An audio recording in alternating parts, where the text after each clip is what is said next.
Entonces hay muchas cosas chéveres que se pueden hacer con genética y mucha información interesantísima que nos da la genética. Entonces, de eso se trata la charla de hoy. Entonces, para empezar, quiero contarles un poquito. Yo, pues como les decía, llevo 15 años en la Universidad de los Andes y lidero un grupo de investigación que es el Laboratorio de Ecología Molecular de Vertebrados Acuáticos. Lo que trabajamos en el laboratorio principalmente es el uso de técnicas moleculares o análisis de ADN aplicados a conservación. La idea es que la información genética hasta este momento, digamos, ha sido eh, digamos, no ha sido tan utilizada en términos de incluir esta información en programas de conservación, pero cada día nos vamos dando más cuenta de la importancia que tiene y de realmente lo importante que es todo el tema de conservación. Y ya les voy a contar un poquito más sobre eso. Hemos trabajado con diversas especies. Como bien lo decía Gustavo, pues digamos que mi grupo de interés principal han sido los mamíferos acuáticos, principalmente las ballenas jorobadas, delfines de río, delfines de mar, pero también he trabajado con manatíes, con nutrias, con otras cosas, con tortugas, con otras especies, con peces, con tiburones, y todo, digamos, lo amarra todo este tema de hacer genética de estas especies. Y tenemos colaboraciones con muchos grupos de investigación en diversos lugares, en Centroamérica, en el Caribe. Ay, gracias, Ana.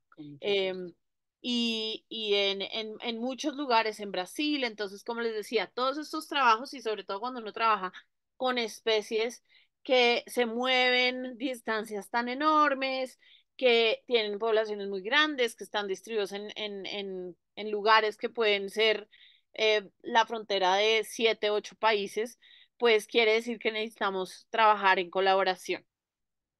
Bien, entonces, el primer tema del cual les voy a hablar es sobre la investigación en ballenas jorobadas. Todos ustedes allá en Cali, pues están muy cerquita al Pacífico. Si ustedes van por 3 horas por carretera, llegan a Buenaventura y llegan a uno de los lugares más increíbles para ver ballenas jorobadas, que es, por ejemplo, Bahía Málaga.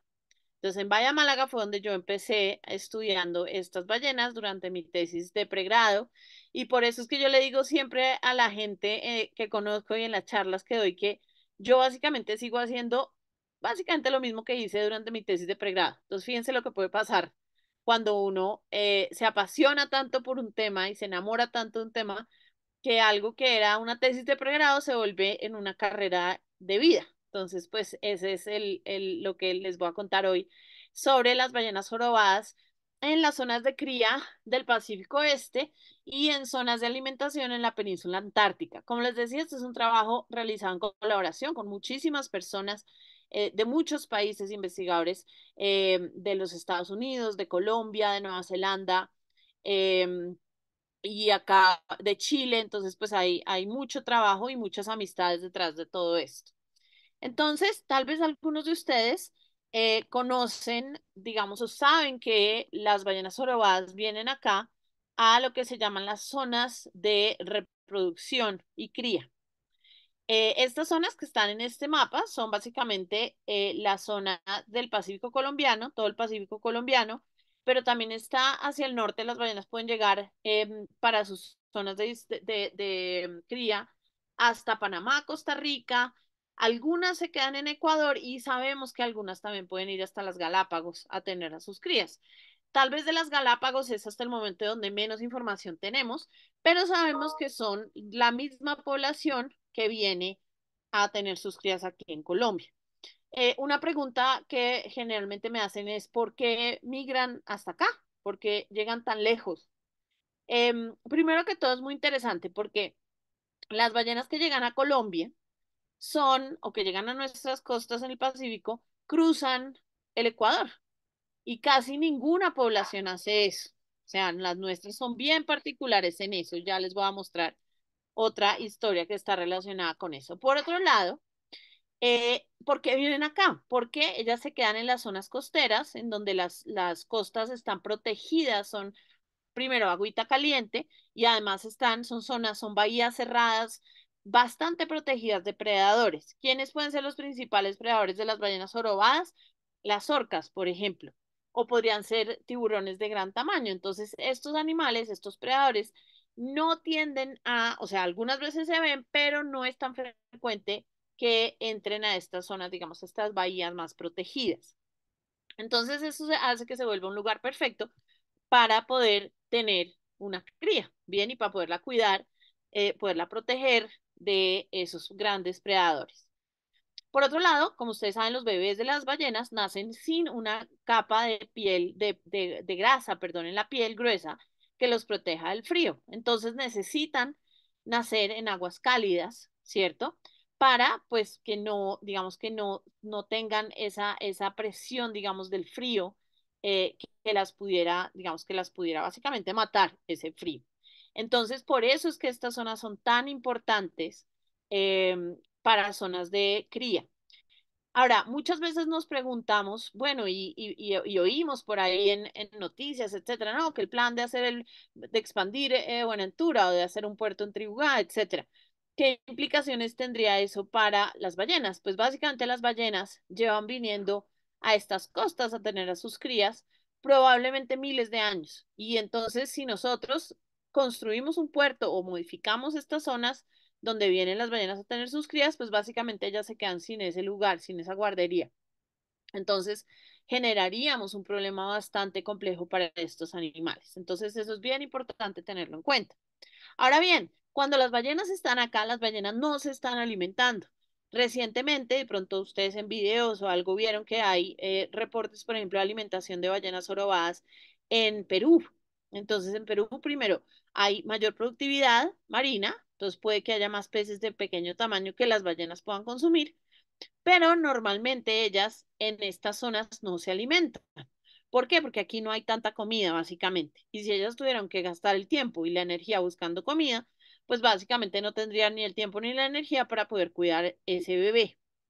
Y esto es bien importante porque durante el tiempo en que las ballenas están en las zonas de cría, básicamente se asume que no se están alimentando, que no comen. Entonces, imagínense ustedes cuidar un bebé, lactarlo, etcétera, y no estar comiendo. Entonces, básicamente toda esa energía, ellas ya la tienen que traer en su capa de grasa desde la Antártica.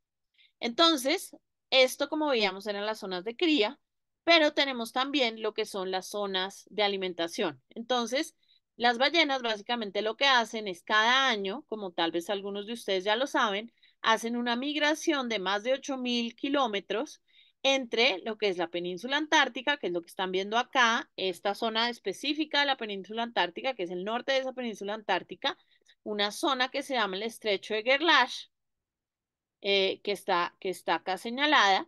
Esa es la zona, digamos, donde ellas están comiendo durante los meses del verano austral, más o menos entre noviembre y marzo están ahí, y después emprenden la migración hacia las zonas de cría. Las que se alimentan en la península antártica vienen a tener a sus crías en Colombia, en el Pacífico colombiano. Bien, entonces, como yo les contaba, digamos, nosotros en el Pacífico colombiano hay varios grupos de investigación que llevan trabajando muchísimo tiempo. Esto empezó, digamos, con un trabajo precisamente de una bióloga marina de Cali, la doctora Lilian Flores González, que es, tal vez ustedes han escuchado la Fundación Yubarta. Lilian empezó más o menos como en el año 84 a trabajar las ballenas jorobadas en Colombia y antes de eso casi que no sabíamos que había ballenas en Colombia. Entonces el trabajo de Lilian fue pionero y yo tuve la oportunidad de trabajar con ella en mi tesis de pregrado y desde ese momento llevo trabajando las ballenas jorobadas y hay otros grupos de investigación en otros lugares. Yo tengo una colega que se llama Natalia Botero que ya trabaja, por ejemplo, en Tribugá, etcétera. Entonces hay varios grupos de investigación trabajando con ballenas jorobadas en nuestro Pacífico y hasta hace, digamos, hace más o menos va a ser 10 años ya, eh, Colombia inició un programa de investigación en Antártica y uno de los proyectos pioneros de este programa antártico colombiano es precisamente el de estudiar las ballenas jorobadas cuando están en las zonas de alimentación. Entonces, nosotros hemos acompañado algunas expediciones y también hay otros colaboradores con quienes trabajamos, por ejemplo, el doctor Ari Friedlander, de Oregon State University que lleva trabajando en la Antártica desde más o menos el 2011. Entonces lo que uno hace es que uno va cada temporada, cada verano austral, digamos generalmente uno va entre enero y marzo y estudia las ballenas jorobadas allá. Bien, entonces, ¿cómo supimos que las ballenas que comen en el estrecho de Gerlache, en la península antártica, son las mismas que vienen a Colombia? Bueno, eso lo supimos. Digamos que había unas indicaciones, porque tal vez ustedes saben que para poder estudiar ballenas uno puede hacer dos cosas. Uno puede matarlas, como hacen los japoneses, ¿cierto? Que decían que ellos hacían cacería científica, pero uno no necesita matar las ballenas para estudiarlas. O uno puede, por ejemplo, tomarles fotos a las colas, comparar los patrones de manchas que tienen en las colas, que es como una huella digital de los animales, y eso nos sirve para identificar individuos, o también uno puede estudiar su genética y puede saber si son los mismos individuos. Entonces, por ejemplo, digamos, como resultado precisamente de mi tesis de pregrado, logramos establecer que precisamente la población que se alimentaba en el estrecho de Gerlache, que en ese momento la estaba estudiando un colega chileno que se llama Carlos Olavarría. Él estaba estudiando las ballenas jorobadas en Antártica y yo las estaba estudiando desde la perspectiva genética aquí en Colombia. Y entonces mi profesor del doctorado, que se llama el doctor Scott Baker, que hagan de cuenta es el gurú de la genética de las ballenas, es un duro, pues él nos puso juntos a Carlos y a mí, nos dijo, comparen sus datos. Y cuando comparamos los datos nos dimos cuenta que precisamente teníamos las mismas ballenas en términos de sus linajes de ADN mitocondrial. De pronto ustedes saben que el ADN mitocondrial se hereda por línea materna, por las mamás. Entonces ustedes tienen el mismo ADN mitocondrial que sus mamás, que sus abuelas, que sus bisabuelas, y de esa manera, al estudiarlo, entonces uno puede saber quiénes son, cuáles son los linajes de mamás que están en la población de ballenas jorobadas que vienen acá, y por eso pudimos saber que eran las mismas que comen en la península antártica. Entonces, ¿qué más encontramos sobre estas ballenas jorobadas de Colombia que las hace tan particulares?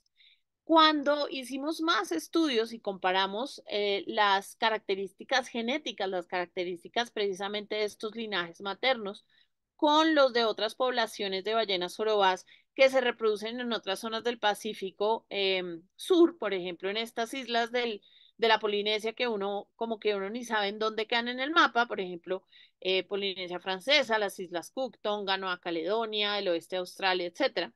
El, perdón, el este y el oeste de Australia, encontramos que las ballenas jorobadas de Colombia genéticamente eran, digamos, tenían un origen común con estas de Oceanía, pero tienen unas diferencias a nivel genético significativas que las hacen una población única y diferenciada de las otras poblaciones del Pacífico Sur. ¿Y por qué también sucede esto? Porque resulta que nosotros encontramos acá, si ustedes se dan cuenta en esta figura, que no es que se vea muy bien ahí, pero si ustedes se dan cuenta, aquí hay en esta gráfica, eh, vemos que hay unos haplotipos, es decir, unos tipos de ADN mitocondrial, que si ustedes ven son este grupo que se llama AE o este clado, esta familia de tipos de ADN mitocondrial. Y si ustedes se dan cuenta, eso no se está compartiendo en ninguna otra parte del Pacífico Sur. Y si ustedes se acuerdan, yo les acabo de decir que estas ballenas cruzan el Ecuador, cruzan la línea del Ecuador cuando migran. Son las únicas que hacen eso en el mundo. Entonces, fíjense lo interesante. Este tipo de linajes maternos, este AE, ¿saben con quién se comparte? Con las ballenas jorobadas del Pacífico Norte. ¿Eso qué quiere decir? Quiere decir que en algún momento de la historia hubo intercambio de ballenas, de individuos, entre las poblaciones del hemisferio sur y las del hemisferio norte. Bien, y eso es súper interesante porque este es en el único lugar del mundo, chicos, en que esto se ha encontrado. En ningún otro lado se ha encontrado algo de señal del pasado en que pudo haber o puede incluso haber aún intercambio entre poblaciones de ballenas jorobadas del norte y del sur. Ahora, ¿Qué más podemos hacer con estas muestras de ballenas jorobadas? Ustedes dirán, bueno, pero ya saben un montón de cosas, sí, pero nosotros también podemos estudiar a nivel individual estos animales. O sea, los hemos estudiado como población, pero también los podemos estudiar como individuos. Y cuando los estudiamos como individuos, si hacemos cierto tipo de técnicas moleculares, podemos seguir qué animales hemos capturado, entre comillas, pues porque es una captura genética, es decir, tomamos un pedacito de piel, a eso le llamamos una captura, y después puede que años después tomemos muestras nuevamente y capturemos ese mismo individuo exactamente. Y eso sucedió, se lo reportamos en el año 2018 con un individuo que le tomamos una muestra en Colombia y ese mismo individuo unos años después se le tomó una muestra en Polinesia Francesa. Entonces nosotros queríamos saber un poco más sobre esta migración y qué tanto podemos conocer sobre precisamente si podemos seguir individuos que estén, por ejemplo, alimentándose en Antártica y que estén llegando a Colombia. Bien, entonces, ese Sana, ¿te voy a proceso parar de dos poder, segundos? sí, claro, ¿Te puedes devolver a la otra gráfica? Antes de ir. Entonces, el D, E y F, aquí le están llamando poblaciones. sí, D, E, F y G son, digamos, estos son lo que se llaman stocks, según la Comisión Ballenera Internacional. ¿Cómo los han clasificado así? Los clasifican según las zonas en donde se alimentan en la península antártica. Entonces, por ejemplo, el stock G o la población G de ballenas jorobadas del hemisferio sur se alimenta en el área 1 de la península antártica, que es precisamente la península como tal. El F, por ejemplo, se alimenta en el área 6. El E se alimenta en el área 5. Así, digamos, alrededor de la península antártica. Bien, entonces, digamos que pueden tener, algunas obviamente pueden irse un poquito, a veces se pueden ir, por ejemplo, al área 1 a comer o se van, digamos que no, los límites no son como, o sea, no hay como unas compuertas que prohíban que se muevan de un lado para otro, pero digamos que lo que se ha encontrado es que por lo general la mayoría de la población se va a alimentar en áreas específicas alrededor de la Antártica. Pero ¿Listo? entonces, pero esto sería como para tenerlo claro, sería como una metapoblación. Sí, Entonces hay cruce, básicamente. igual hay movimiento. Hay movimientos, ya vamos a hablar más sobre eso. Dale. Bien, entonces lo que nosotros entonces queremos hacer es entender más sobre precisamente lo que es esta gran metapoblación del Pacífico Sur, y para eso hacemos lo que se llama asignamiento o asignación poblacional. Es decir, tenemos una población grande constituida por individuos que vienen de varios lugares. Por ejemplo, en este caso, esta gran metapoblación serían población, las ballenas que se están alimentando alrededor de la península, perdón, de la Antártica, y con asignamiento podemos dividir, podemos decir, ok, estas nacieron en tal lugar, estas nacieron en tal lugar, estas nacieron en tal lugar, y separar por esos grupos de poblaciones según sus áreas de cría. Bien, entonces, para esto, ¿qué hicimos nosotros? Nosotros tomábamos muestras, tenemos muestras que nos las han donado varios colaboradores, muestras de Ecuador, del Chocó, de la isla Gorgona y de Bahía Málaga, y muestras tomadas en Península Antártica. Tenemos un total de, perdón, me adelanté otra vez. Acá tenemos un total, creo que son, o sea, nos toca sumar 114 muestras en total. Listo. Y queríamos comparar con muestras colectadas por otros investigadores en otros lugares también. Entonces, fíjense, acá tenemos un muestreo muy grande en Península Antártica, 507 individuos. Queríamos saber si dentro de esos grupos que habíamos muestrado, teníamos individuos que hubiéramos muestrado más de una vez en lugares diferentes. Bien, acá fíjense, tenemos el número de machos y el número de hembras. Y ustedes dirán, bueno, ¿uno cómo sabe el sexo de una ballena? Facilísimo, espérense a que muestre la barriga y le ven el pliegue genital. No, es dificilísimo, así no se puede. Entonces, con técnicas moleculares, una cosa que se puede hacer es, por ejemplo, amplificar genes específicos de los cromosomas sexuales del X y del Y, y así podemos determinar quiénes son machos y quiénes son hembras. Entonces, fíjense las cosas que se pueden hacer con el ADN. Entonces, cuando nosotros hicimos esto, se encontraron varias cosas interesantes. Primero, ¿qué técnica usamos? Usamos lo que se llaman microsatélites, análisis de microsatélites, que es básicamente el mismo tipo de marcadores moleculares o de análisis de ADN que se utilizan cuando se hacen pruebas de paternidad. Bien, ustedes seguramente han escuchado o han visto en las telenovelas, ¿no? Oh, él es tu hijo, no es tu hijo, es mi hijo, no sé qué. Bueno, la misma cosa se hace con las ballenas. Entonces uno puede, con estos microsatélites, que es básicamente repeticiones muy cortitas de ADN, digamos de 4 pares de bases, se van a repetir múltiples veces en todo el genoma. Entonces uno amplifica eso y según el número de copias de ese pequeño pedacito de ADN, uno puede saber si los individuos vienen de una misma papá, de una misma mamá, perdón, de un mismo papá, o si son el mismo individuo. Si siempre van a tener los mismos, entonces fíjense, nosotros somos diploides, ¿cierto? Entonces tenemos 2 copias de cada gen y tenemos una de esas copias que es derivada de nuestra mamá y una que es derivada de nuestro papá. Entonces, si nosotros podemos mirar esas copias, podemos identificar individuos a nivel genético. Entonces, fíjense, acá tenemos un número que es una locura de número, es 2.1 por 10 a la menos 7 y 5.7 por 10 a la menos 2, es un rango. ¿Qué quiere decir este número? Entonces, este número lo que nos está diciendo es que la probabilidad de que por azar, ojo, por azar, encontremos un mismo individuo con todos los mismos alelos, los mismos copias de genes en estos 10 o 15 o 20 genes que estamos usando, que por azar eso suceda, fíjense, es entre 2.1 por 10 a la menos 7 y 5.7 por 10 a la menos 12. ¿Esa probabilidad es grande o es chiquita? ¿Quién me quiere decir? Abran los micrófonos y díganme. Chiquitica. Chiquitica, exactamente. Así es. Es una probabilidad muy, muy, muy bajita. Eso quiere decir que la probabilidad de que tú por error identifiques dos individuos diferentes como el mismo es muy bajita. Eso quiere decir que es una herramienta poderosísima para poder identificar individuos. Y basados en esto, entonces fíjense lo interesante. Uno puede, por ejemplo, nosotros encontramos que había algunos individuos, un individuo que habíamos recapturado más de una vez en Gorgona y Bahía Málaga.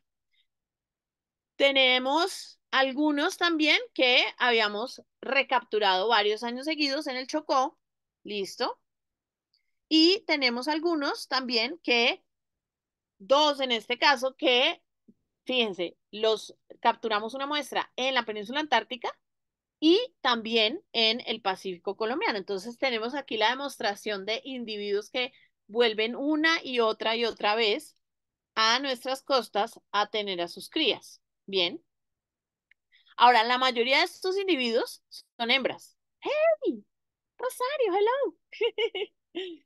Y también algo que es muy interesante es que, por ejemplo, teníamos este caso, una ballena que se le tomó una muestra en el Chocó en el año 2018. Y cuando fuimos a ver y a comparar con las bases de datos de todo el Pacífico que tenemos acceso por nuestros colaboradores, fíjense, habían muestrado ese mismo individuo, un macho, en Samoa Americana, o sea, en la mitad del Pacífico, en el año 2011. Y fíjense, era un macho. Entonces, lo que ha sido muy interesante es que hemos encontrado que las hembras, por lo general, son muy fieles a su sitio de cría. Mientras que los machos, algunos años dicen, voy a echarle el ojo a las colombianas, y otro año dice, voy a echarle el ojo a las australianas o voy a echarle el ojo a las de Polinesia Francesa. Fíjense lo interesante. Los machos se mueven mucho más que las hembras, probablemente buscando esas hembras con quien aparearse en distintos lugares.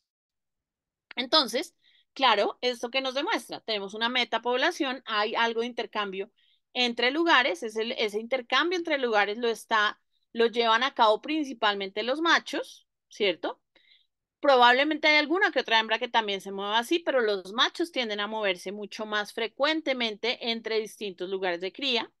Y esto nos da información sobre cuánto viven las ballenas, la filopatría, es decir, que vuelven a su mismo lugar de cría y sobre esas conexiones migratorias. Ahora, ¿por qué la longevidad?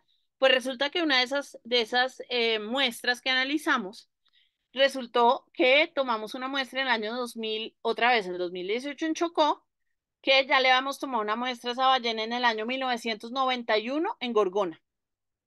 ¿Cuántos años de diferencia? 27. Y cuando le tomamos la primera muestra en el año 91, ya era un adulto.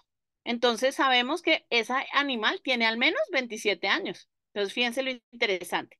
Ahora, también creemos que hay lo que se llama estratificación en zonas de cría y reproducción. Por ejemplo, es probable que existan ballenas que se queden en Ecuador, que lleguen a este Ecuador y digan, ah, esto está rico por acá, me quedo por acá, no sé, mientras que otras sigan más para arriba del Chocó o incluso hasta Panamá y Costa Rica, o que otras decidan que siempre les guste ir a las Galápagos. Entonces hemos tenido algo de indicios en que eso puede estar pasando también. ¿Vale? Voy a continuar y por favor anoten sus preguntas y hagan todas las preguntas que se les ocurran. No hay preguntas bobas, por favor. Bien, ahora les voy a hablar sobre otro proyecto diferente. Nos vamos a mover más hacia el campo ya de genómica, de mirar genomas completos, todo el ADN de un organismo, que es una cantidad de información absurda, que es todavía un poco abrumador, digamos, para, sobre todo para nosotros de las viejas generaciones, para ustedes que están mucho más acostumbrados a la programación y a R y a no sé qué, seguramente que lo van a aprender a hacer mucho mejor, pero a nosotros todavía nos cuesta un poco de trabajo podernos meter en la cabeza que estamos mirando el genoma completo de una especie. Entonces les voy a contar una historia sobre estos delfines. Son delfines de dos especies, se llaman Sotalia fluviatilis y Sotalia guianensis. Y estos delfines, si ustedes han ido al Amazonas, ustedes seguramente se han ido, han visto delfines en el río, han visto seguramente los delfines rosados que son grandototes, ¿cierto? Y rosados, muy rosados, y no tienen una aleta dorsal clara, sino como una quilla, ¿cierto? Como una montañita. Y hay otros delfines más chiquitos grises, que casi nada les para bolas por estar mirando los rosados, que esos son los Sotalia fluviatilis. Entonces, esos fueron los que yo estudié para mi tesis doctoral y todavía lo sigo estudiando. Entonces, fíjense cómo me quedo con los que estudié en mi tesis de pregrado, me quedo con lo que estudié en mi tesis doctoral y les voy a contar una historia sobre estos delfines que es fascinante. Estos delfines viven únicamente en Sudamérica. Sotalia fluviatilis, primero sé que todo el mundo decía, no, eso es toda una especie, eso es todo lo mismo. O sea, vivían en el río Amazonas y en toda la costa de Sudamérica, desde Nicaragua hasta el sur de Brasil, y los científicos no, eso es la misma cosa, lo que pasa es que son dos subespecies, una de mar y una de río. Y yo llegué y yo dije, eso no tiene ninguna lógica que esto sea considerado lo mismo, cuando claramente viven en ambientes súper diferentes, comen cosas súper diferentes, se reproducen en tiempos muy distintos, no están conectados. El río Amazonas solo se toca con el Atlántico en un pedacito de la distribución de estos delfines, entonces probablemente no están reproduciéndose entre ellos. Entonces, el resultado básicamente de mi tesis de doctorado fue decir, no, estas dos cosas son dos especies diferentes. Una que se llama Sotalia fluviatilis, que está en el Amazonas, y otro que se llama Sotalia ganensis o delfín de las Guyanas, que tiene una distribución desde Nicaragua hasta el sur de Brasil. Y el hacer esa diferenciación, muchos de ustedes se preguntarán a mí, pero ¿para qué nos importa saber si son una o dos especies? Eso tiene una relevancia importantísima para conservación, porque si yo digo, todo esto es lo mismo y se me desaparece una población en un lugar, yo digo, bueno, tengo todos los de todo este río, todos estos en el mar, ¿cierto? Entonces no me estreso. Pero si por el contrario son cosas diferentes y tienen una historia evolutiva y una historia como especie diferente y cumplen un papel importante y diferente en sus ecosistemas, pues tiene una relevancia muy importante si se me extingue una población de unas cuantas poquitas que tenemos. Entonces, fíjense que por eso era interesante saber si efectivamente o no eran la misma o especies diferentes. Entonces, el gran resultado de la tesis son especies diferentes. Ahora, una pregunta que a mí me quedó el doctorado fue, bueno, ¿y qué hizo? ¿Cómo pasó que unos de estos vienen de un ancestro común, porque se llaman especies hermanas, pero cómo fue que unos terminaron dentro de un río y otros siguieron en el mar? Bien, entonces, ¿cómo se adaptaron a vivir en el río? Porque sabemos que el origen fue marino. Bien, y después entraron al río. Entonces, ¿qué pasó? Entonces, fíjense lo interesante. Yo cuando estaba haciendo mi tesis de doctorado, qué genómica ni qué nada. O sea, uno estudiaba unos cuantos genes. Yo estudié 10 genes y eso era un montón. la gente era como, guau, pero tiene un montón de genes y de datos. Y ahora que vemos si se pueden estudiar 3.000 o 35.000 genes, pues ya me da risa pensar que mi tesis tenía un montón de genes, que ya ahora parece poquitico, pero fue importante porque pudimos saber que eran dos especies diferentes. Y yo llegué a donde mi profesor con mi pregunta de, ¿y cómo hago para saber cómo se adaptaron al río? Y me dijo, vea, eso va más allá de su tesis. Deje la tesis hasta ahí porque si no, nunca va a acabar el doctorado. Entonces, después la investigo. Entonces, yo guardé esa información y esa pregunta, fíjense cómo las preguntas nunca pasan de moda, entre un cajoncito como en mi computador y otro en mi cerebro.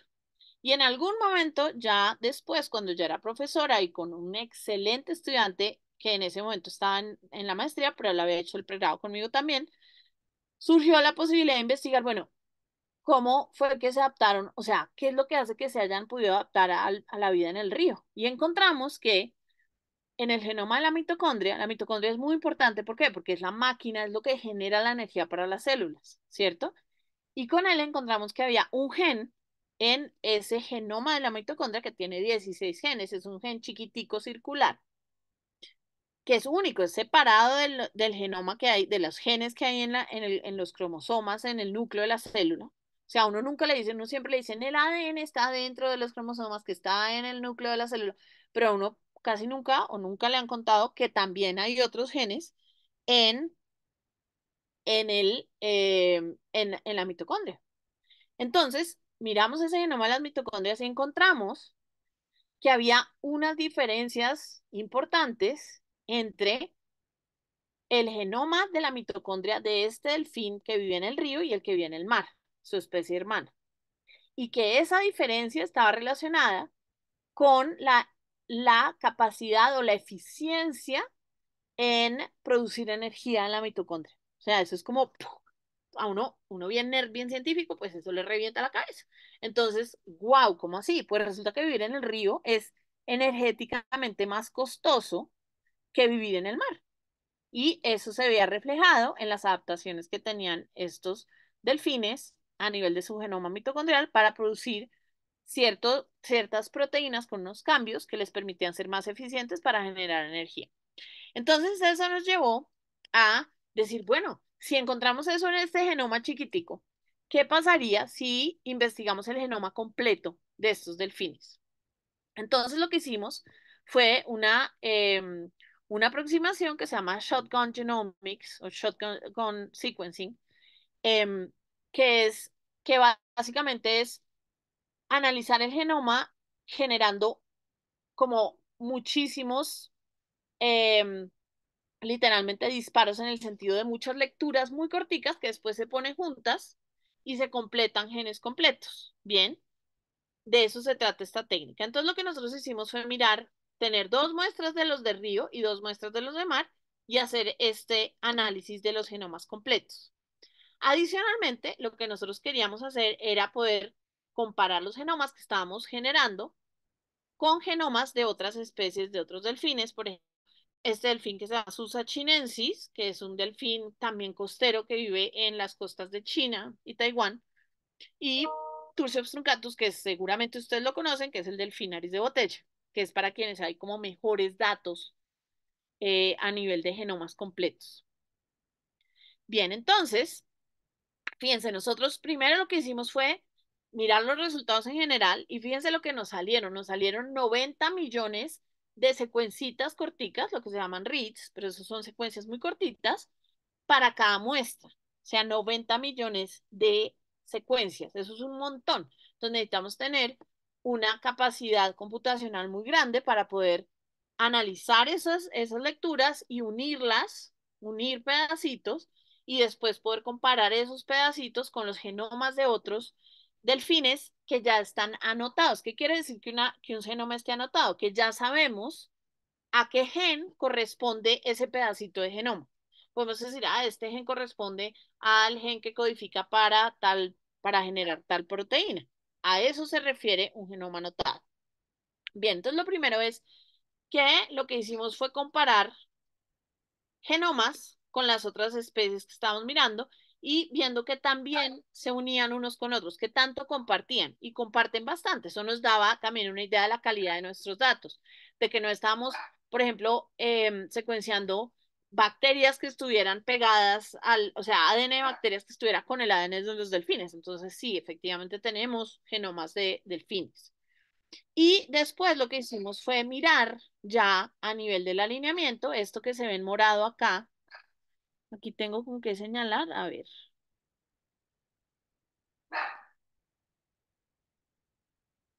Esto que vemos acá, no sé si lo están viendo, pero en la parte acá, lo que está en la primera secuencia, esto que dice NW, este es el genoma del delfinaris de botella.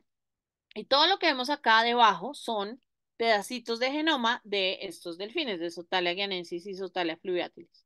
Y cuando hicimos las comparaciones, vemos estos cambios en algunos lugares, fíjense que cambia una base nitrogenada. A eso se le llama un SNP o por sus siglas en inglés, Single Nucleotide Polymorphism, polimorfismos de sitio único. Bien, entonces, cuando vemos estos cambios, esto nos puede estar indicando que hay cambios en, por ejemplo, la lectura que se va a hacer y en la proteína que se va a generar a partir de ese ADN. Y entonces empezamos a mirar, por ejemplo, en qué tipos de genes teníamos esas acumulaciones de esos cambios, de esos SNPs. Y fíjense, encontramos que había genes ahí que estaban relacionados con crecimiento y diferenciación de tejidos, transporte a través de las membranas, respuesta inmune. Fíjense, por acá está metabolismo de la mitocondria. Entonces, fíjense, nos está dando una idea de qué genes estamos mirando y en qué genes estamos encontrando cambios. Como un ejemplo les traigo acá, fíjense, acá tenemos un alineamiento, otra vez nuevamente en morado tenemos la secuencia del genoma del finaris de botella y fíjense que tenemos una gran cantidad de SNPs o de cambios de una sola base en este alineamiento y estos eran secuencias de esos del delfín de agua dulce, que vive en agua dulce, Sotalia fluviatilis. Fíjense que aquí se nos dan un montón de SNPs. Entonces, esto nos pareció bastante sospechoso y dijimos, bueno, miremos si podemos en qué gen, con la notación, en qué gen se nos están haciendo toda esta acumulación de cambios. Y cuando hicimos eso y fuimos a mirar, encontramos que era en un gen que se llama gen relacionado o gen identificado como colágeno alfa 1. Y cuando fuimos a mirar, uno puede buscar, ok, ese gen corresponde a esto, está anotado como esto, qué función tiene ese gen o con qué proceso se ha relacionado. Y esto es lo que se ve en este gráfico de acá. Entonces, fíjense, respuesta a sustancias inorgánicas, a cambios en presión osmótica, regulación del balance osmótico dentro de las células. ¿Qué pasa cuando ustedes están viviendo, cuando un pez o algún animal vive en agua dulce? ¿Qué va a tender a pasar en sus células? ¿Quién me quiere decir? Ecología básica o biología uno. ¿Qué pasa con los animales o con los organismos cuando están en agua dulce? ¿Qué les va a tender a pasar a sus células? Sin pena, chicos. ¿Qué dicen? ¿Van a perder agua o van a ganar agua esas células? A ver, Edinson, cuéntame. Pues como el medio viene siendo hipotónico en comparación pues al interior de ellos, pues ellos van a tender a ganar agua. Entonces tienen que pues crear métodos para que pues, no ganen tanta en contra de este gradiente también. Exactamente. Entonces, básicamente lo que esto nos sugiere, obviamente esto es trabajo que está en proceso, pero básicamente esto lo que nos está sugiriendo es que este gen probablemente está relacionado con lograr ese balance osmótico, esa capacidad de las células de sacar, eliminar agua para lograr tener ese balance osmótico en un ambiente de agua dulce. Entonces, fíjense las cosas tan interesantes que uno puede saber. Como les cuento, esto es un trabajo que estamos en proceso, analizar genomas y unir y tener toda la información de los genomas. Es un trabajo súper intensivo, toca tener hay estudiantes, hay personas dedicadas únicamente al análisis computacional de estos datos como yo les contaba, esto es un trabajo que estamos haciendo con unos colaboradores en Brasil y ya también hemos logrado el genoma que nosotros generamos con estos datos, pues es un genoma muy en muchos pedacitos y eso a veces genera problemas para poderlo anotar, para poder saber a qué este pedacito a qué gen corresponde. Entonces, decidimos hacer como otras técnicas que nos permiten tener pedazos más largos de genoma, que después podemos poner los pedacitos frente a los pedazos más largos y como tener una claridad mucho mayor de qué gen va en qué lado y cómo llamar esos genes. Entonces, estamos en ese proceso. Pero fíjense lo interesante porque uno puede hacer pruebas de selección natural, de adaptación, cuando uno tiene genomas completos. Y también puedes contestar preguntas relacionadas con evolución, con qué pasó, qué tuvo que cambiar en el metabolismo, en las células, en el funcionamiento de estos organismos, en su fisiología, para que se puedan, para que pudieran, digamos, por ejemplo, adaptarse a esta agua dulce. Fíjense lo interesante. Ahora, tenemos, en este caso, tenemos la necesidad cuando uno quiere hacer genomas, sobre todo cuando trabajamos con este tipo de especies, pues es bastante complejo porque necesitamos tener unas muestras de muy buena calidad, porque el ADN, necesitamos mucho ADN y necesitamos muestras de buena calidad. Entonces, conseguir esas muestras de buena calidad a veces es bastante complejo. Nosotros tomamos biopsias, o sea, pedacitos chiquiticos de piel y en algunos casos hasta eso es complicado de obtener. Por ejemplo, en estos delfines es súper difícil porque eh, ellos, uno los ve, está listo para disparar y el delfín pum, sale por el otro lado. Entonces es un desastre poderles tomar muestras con biopsias. Entonces muchas veces nos toca atraparlos con redes y se estresan un montón y algunos incluso se pueden llegar a morir en la red. A mí no se me ha muerto ninguno, gracias a Dios, pero ha pasado. Entonces es muy complicado tener muestras de muy buena calidad. Entonces eso limita mucho este tipo de estudios. Entonces, una opción es, por ejemplo, empezar a hacer cultivos celulares con células, a partir de células de estos animales, tomar la biopsia y empezar a hacer cultivos celulares. Entonces nosotros, por ejemplo, yo tuve una estudiante de maestría que empezó precisamente a intentar estandarizar métodos de cultivos celulares de mamíferos acuáticos, lo logró bastante bien, muy difícil, pero lo logró. Y existen iniciativas a nivel mundial, por ejemplo, como esto del Zoológico de San Diego, que se llama el Frozen Zoo, el zoológico congelado, en donde ya tienen líneas celulares, cultivos celulares de muchísimas especies en vías de extinción que les permiten no solamente poder hacer este tipo de estudios genéticos, sino eventualmente poder considerar hacer, por ejemplo, cría en cautiverio, etcétera. Bien, dime, Sebastián.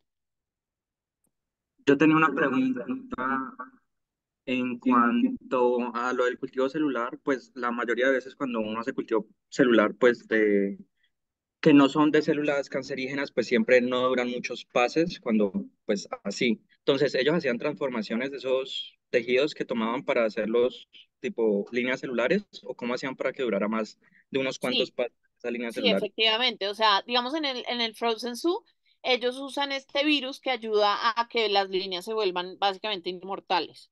Nosotros, obviamente, acá pues no teníamos la manera de invertirle, digamos, a hacer todo este tipo de trabajo, pero logramos mantenerlas viables como por, creo que fueron como 4 o 5 pases.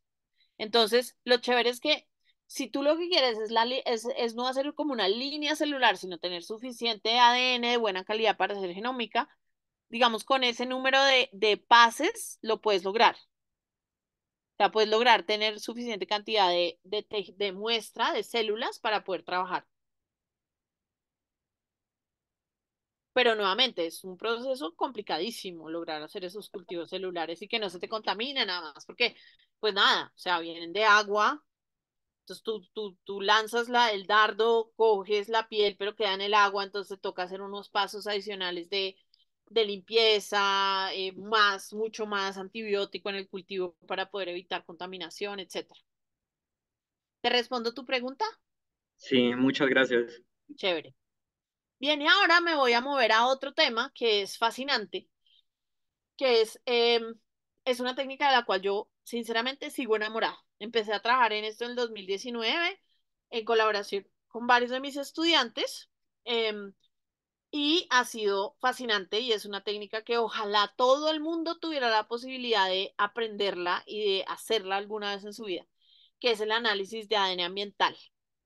Bien, en nuestro caso, queríamos comprobar si podíamos utilizar ADN ambiental como una alternativa para monitorear mamíferos acuáticos y sus ecosistemas en Colombia. Bien, entonces este trabajo nuevamente lo hicimos, lo he hecho con varios estudiantes, lo hemos hecho en colaboración con varios colegas investigadores de Fundación Omacha, del Instituto Humboldt, etcétera.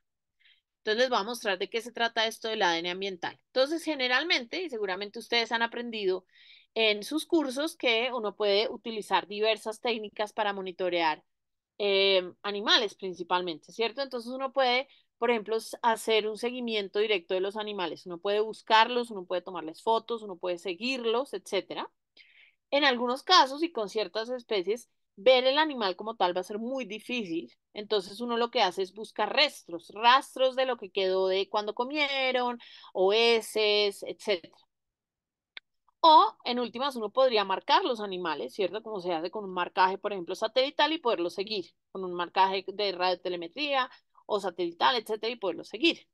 Estas técnicas tienen unas ventajas, que es que tú puedes confirmar en sí la presencia de esa especie, ¿cierto? En un lugar en particular. Si tú la ves, si tú le tomas una foto, etcétera, tú puedes confirmar que ahí está esa especie. Y puedes hacer cosas como censos, puedes evaluar abundancia de esa especie, etcétera. Sin embargo, eso tiene también unas desventajas.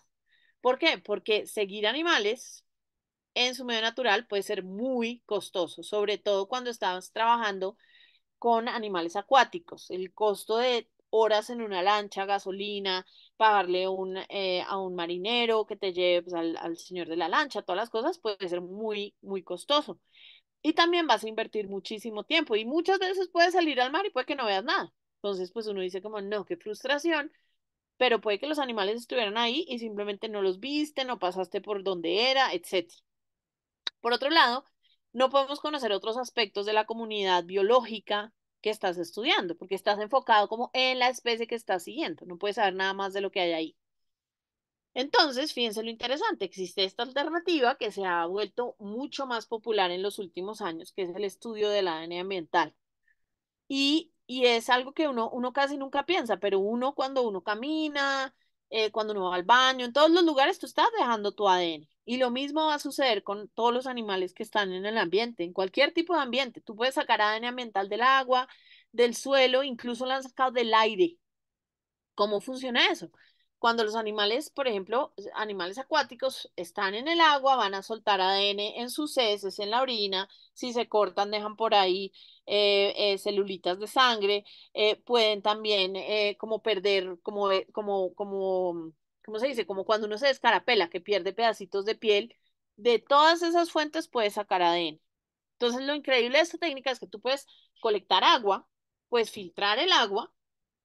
Después de ese filtro haces una extracción de ADN, puedes amplificarlo por PCR, amplificar pedacitos muy pequeños y después por secuenciación masiva puedes saber y comparación, no solamente la secuenciación, sino necesitas secuenciar y después comparar con bases de datos existentes, puedes saber qué organismos pasaron o estaban en el lugar donde tú tomaste esa muestra. Entonces a mí me parece magia, me parece fascinante poder hacer ese tipo de cosas.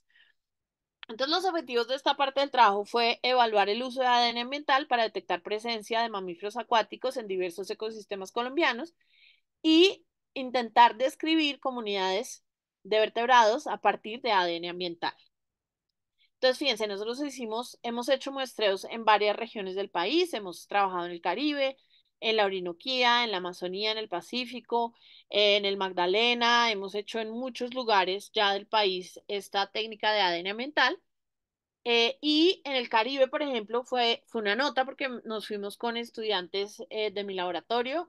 En mi carro, básicamente, nos fuimos desde Bogotá por todos los lados, siguiendo el curso básicamente del Magdalena, nos fuimos hasta arriba, hasta el Canal del Dique, nos devolvimos por el Golfo Morrosquillo, acá por la Bahía de Cispatá, bajamos a Lorica y después fuimos a la em, em, Ciénaga de Ayapel, que es esta que está acá, Esto todo es en Córdoba y ya después regresamos a Bogotá. Entonces llevamos la camioneta, llevamos todo lo que se necesita para hacer el muestreo, que ya les voy a mostrar que es bastante sencillo.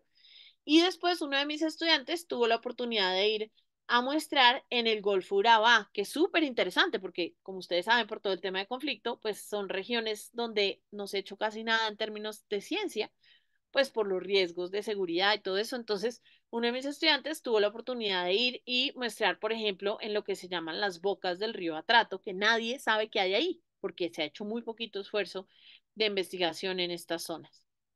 Después también fuimos a la Amazonía, entonces llegamos a Leticia, viajamos por lancha a Puerto Nariño y tomamos mesas en Puerto Nariño, en lo que se llama el lago Tarapoto, por acá abajo en Caballo Cocha, en varias de las lagunas y de las formaciones que genera el río en estas zonas. Y también estuvimos en la Orinoquía, en el Orinoco, llegamos a Puerto Carreño y después nos fuimos por el río Orinoco hasta una reserva de la Fundación Omacha que se llama Bojonawi, que es un lugar increíble. O sea, si tienen la oportunidad, vayan al Orinoco, que es increíble. Y muestramos ahí, muestramos también en el río Meta, en el río Vita, entonces varios puntos de muestreo muy, muy interesantes. Entonces, fíjense lo interesante. Aquí estamos en estas fotos, ellos son dos de mis estudiantes, de mis exalumnos, ya están más grandes. Y esto es básicamente el filtro que utilizamos para hacer el muestreo de ADN ambiental. Fíjense lo que dice acá, 0.8 micrómetros. Ese es el tamaño del poro del filtro. O sea, 0.8 micrómetros. O sea, es un poro chiquirriquitiquitico, perfecto para capturar solamente ADN. ¿Cómo funciona esto? Entonces, fíjense, acá está otra de mis estudiantes, ella se llama Daniela Martinelli, ella fue con quien hicimos el trabajo en el Amazonas y en el Orinoco.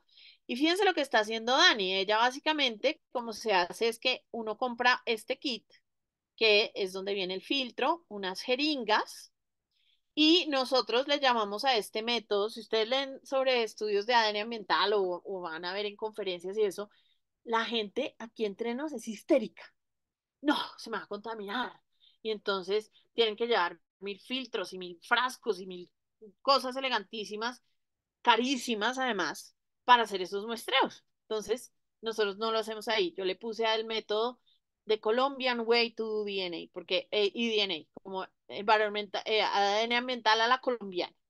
¿Cómo se hace? Pues resulta que tenemos un balde, ese balde le echamos Clorox y después le echamos alcohol y conseguimos una bolsa de plástico nueva y le ponemos nuestra bolsa al balde y cogemos una botella de Coca-Cola a la que le hemos cortado la parte de arriba, la que hemos esterilizado, le hemos echado Clorox, etcétera, para evitar contaminación, porque el riesgo grande del ADN ambiental es que como uno puede secuenciar todo lo que haya ahí, entonces pues si digamos tienes, no sé, que el perro se chupó la botella, pues te puede salir ADN de perro, así de fácil. Entonces en eso hay que tener cuidado. Entonces, cogemos esa botella, nos vamos haciendo un transecto cada 50 metros tomando 1 litro de agua y hasta que completamos 7 litros y ahí empezamos a filtrar. Entonces, eso que es lo que está haciendo Daniel en esta foto, filtrando, filtras, filtras, filtras. La idea es que uno filtra máximo 2 litros de esos 7 que colectó y uno puede filtrar hasta que el filtro se tape, literalmente. Entonces, hay lugares en el mundo en donde la filtrada dura horas, o sea, uno puede durar filtrando los 2 litros otra vez, porque el agua no tiene sedimentos, pero hay otros lugares, como por ejemplo en estos ríos, en donde uno ya filtró 4 jeringas y se tapó el filtro por todo el sedimento. Entonces, digamos que eso va a variar la cantidad de agua que uno pueda filtrar. Bien, ¿qué encontramos nosotros? Entonces, en el Caribe, hicimos 37 filtros en total, contando lo que hicimos en todo el recorrido por el Magdalena hasta, por ejemplo, el Canal del Dique y cuando bajamos y lo que tomamos en el Urabá. Y fíjense lo increíble, 258 taxones vertebrados a nivel de género. Bien, ¿por qué nos tocó, digamos, hacer los análisis a nivel de género? Por algo muy interesante, porque en las bases de datos, chicos, obviamente, como ustedes imaginarán, pues no hay mucha presencia de muchas especies que están en Colombia, porque no hay tantos estudios de secuenciación o de ADN de especies colombianas en las bases de datos internacionales, en GenBank, en Bold, en muchas bases de datos, pues no hay suficientes datos de Colombia. Entonces, la identificación de especies puede ser complicada. Muchas veces hay errores de identificación de especies. Puede que a uno le digan, no, esta es tal especie y resultó que es un pez que es del Caribe, pero no es del Pacífico donde uno hizo el muestreo, porque es la especie hermana, porque de esa sí hay datos, pero de la otra no. Entonces ahí hay que tener cuidado. Entonces, digamos, siendo conservadores, uno se puede quedar a nivel de género. Bien, y dentro de esos 258 taxones encontramos tres mamíferos acuáticos, dentro de los cuales están, acá está mal, Triquecus manatus, que es la especie del Caribe, y nunca es la del Amazonas, está mal. Lontra longicaudis, que es la nutria no tropical, y encontramos Otelia guianensis, el delfín del cual yo ya les había hablado, que es de la especie de mar. Y acá tenemos simplemente una manera muy sencilla mostrando como el número en órdenes de vertebrados. Fíjense la gran cantidad de peces que se identificaron, pero básicamente en este análisis del Caribe encontramos de todo. Encontramos reptiles, anfibios, mamíferos, aves incluso. Entonces ustedes dirán, pero ¿cómo aves? ¿O por qué mamíferos terrestres también salen? Porque los animales se acercan al agua a tomar agua o vuelan por encima del agua y de golpe defecan y esas heces quedan en el agua y entonces uno puede detectar el ADN. Entonces, fíjense lo increíble. Después encontramos también una comunidad biológica muy compleja. Encontramos especies de interés, especies en peligro. Por ejemplo, nosotros identificamos dentro del ADN este mono que se llama Teles fusiceps, que se encuentra restringido a la zona del Urabá y la frontera con Panamá. Es endémico, de ahí está en peligro crítico y lo encontramos con el ADN ambiental. Y encontramos, por ejemplo, esto es una cecilia, un anfibio, ¿cierto? Un primo de las ranas, que uno lo ve ahí y no dice, esto es un gusano. No, no es un gusano, es un vertebrado, es un anfibio, y lo detectamos con ADN ambiental.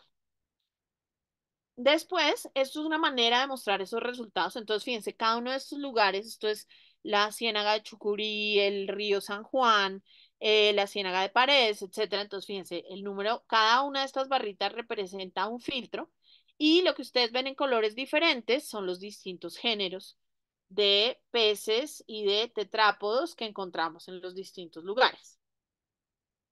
Estas gráficas son también para mostrar un poquito sobre por ejemplo, si la concentración de ADN depende del volumen filtrado y encontramos que el volumen eh, parece que sí influye directamente en el número de especies que se pueden detectar.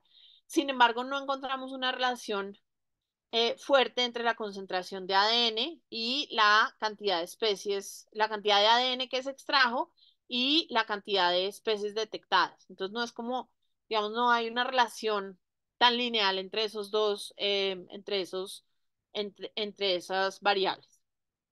Ahora, fíjense, esto es simplemente con peces, ¿cuántos se comparten entre cuencas hidrográficas? Entonces tenemos, por ejemplo, en la cuenca del Magdalena, 13 géneros de peces únicos que solamente se encontraron en Magdalena. Acá tenemos 19 únicos del atrato. Y fíjense que tenemos el Magdalena, el Sinú, el San Jorge y el atrato, y tenemos 7 géneros que fueron compartidos entre todos esos ríos. ¿Quién tiene una pregunta? Zahiri. Dime tu pregunta. Hola, es que la había escrito antes, pero pues ya pasó, pero era es que para los animales migratorios como son las ballenas, ¿cómo se reconoce su presencia respecto al ADN ambiental? Me refiero específicamente a cuánto tiempo permanece su ADN en el ambiente para la identificación de temporadas. Eso es una excelente pregunta. Y digamos que todavía no sabemos bien cuánto va a durar el ADN en el agua. ¿Por qué? Porque hay varios factores que pueden afectar la permanencia de ese ADN. Por ejemplo, las corrientes, ¿cierto? Un animal puede pasar y si hay mucha corriente se llevó el ADN, ¿cierto? Y el que tú no lo detectes puede no ser porque no esté ahí, sino porque el ADN se lo llevó la corriente. O, por ejemplo, el pH del agua. Y eso nos pasó mucho, por ejemplo, en el Amazonas, en donde hay ríos que se llaman ríos de aguas negras que tienen pH ácidos y el pH ácido daña el ADN. Entonces, fíjense que hay muchos factores que podrían afectar qué tan eficientemente se puede analizar el ADN. Entonces, digamos que yo personalmente, dentro de mi experiencia, lo que yo digo es, lo que encuentro ahí es una fotografía de lo que pasó por ahí en las últimas 24 horas. Pero no puedo decir nada más. O sea, no puedo decir, no, aquí estuvieron los animales 10 días. No, no sé, no puedo saber. Lo otro que es importante aquí, fíjense que nosotros estamos acá detectando géneros. Estamos detectando presencia o ausencia. Pero nosotros en este momento con este tipo de análisis no podemos saber cuántos individuos había. ¿Por qué? Porque puede que hubiera muchos y que al pasar no dejaron ADN. O puede que hubiera uno que defecó y a los 5 minutos nosotros sacamos la muestra. Entonces, no podemos saber cuántos individuos como tal hay de una especie en particular. Solo podemos saber su presencia o si no está. ¿Vale? ¿Entendiste? ¿Te quedó claro? Sí, te lo agradezco mucho. Listo. Bien, entonces en cuanto al Amazonas, que eran menos filtros, 11, encontramos 97 taxones vertebrados.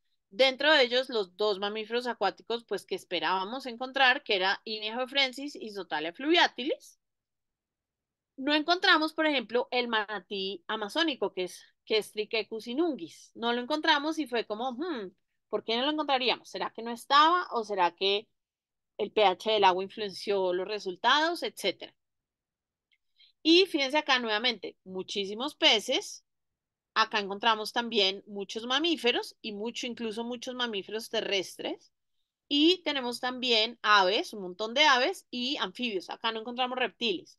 Hay algunos taxones. Mi profesor tenía una palabra, una manera de explicarlo muy interesante. Él decía que había especies que eran más leaky, como que goteaban o soltaban más ADN que otras. Por ejemplo, para él el tema de las tortugas, por ejemplo, era súper difícil porque al parecer, como ellas tienen el caparazón y todo está concentrado ahí, pues como que es más difícil que suelten ADN. Entonces, hay algunas especies que son más fáciles de detectar que otras. Bien, entonces dentro de esos resultados, fíjense, encontramos otra vez especies de interés, especies en peligro, entonces encontramos, por ejemplo, una danta dentro de los resultados. Tapirus terrestris, al parecer. Encontramos también chigüiros, encontramos otras especies súper interesantes, encontramos un montón, por ejemplo, de murciélagos y aves súper interesantes, incluso colibríes, pequeñas especies que puede que nunca las viéramos, pero ahí están. Y nuevamente, esto es simplemente para mostrarles, estos son localidades, estos son caños, Caño Negro, Caño Verde, Laguna del Pañuelo, y es para mostrarles como cuáles son los géneros que encontramos, estos son peces, en estos distintos lugares.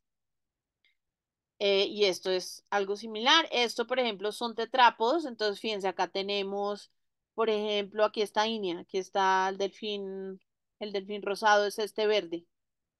Em, este verde oscuro que está, creo que está acá. Este está acá, el río Orinoco. Tenemos, por ejemplo, Teronura, que es este azul bien oscuro, que lo tenemos por acá.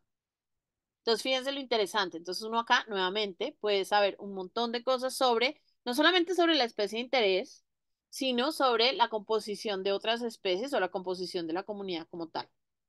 Esta otra manera de mostrar resultados, fíjense, esto es lo que se llama un árbol de disimilitud o disimilaridad o distancia Bray-Curtis, que lo que te está diciendo es entre más cercanas estén estas ramas, más parecidos a nivel de comunidad, de composición de comunidad son estos lugares. Entonces, fíjense lo interesante, ríos se parecen más entre sí, caños, que son pues pequeños cuerpos de agua, se parecen más entre sí, la laguna, que era única, está por su lado, ¿cierto? Y son más parecidos entre sí, por ejemplo, el río Orinoco y el río Meta, cuando lo comparamos, por ejemplo, con el río Vita. Nuevamente, esta otra manera de mostrar los resultados. Hay 11 especies que se comparten entre ríos, caños y la laguna. Aquí, por ejemplo, estos son peces y estos son tetrápodos. Fíjense que no se compartió ningún tipo de otros vertebrados entre caños, ríos y lagunas. Y esto pues o sea, realmente esta técnica ha sido increíble, las cosas que podemos hacer. Lo pudimos comprobar que es una estrategia para monitorear mamíferos acuáticos, nos ha permitido, por ejemplo, determinar especies en lugares donde antes no se habían visto, literalmente, pero donde se había una sospecha de que estuvieran. Y eso lo que permite es identificar lugares tal vez que tienen una importancia en conservación también. Entonces, fíjense lo interesante para poder establecer zonas donde se puedan iniciar estudios. Otro punto que es muy importante es, otra vez les repito, es presencia y ausencia de especies, ¿cierto?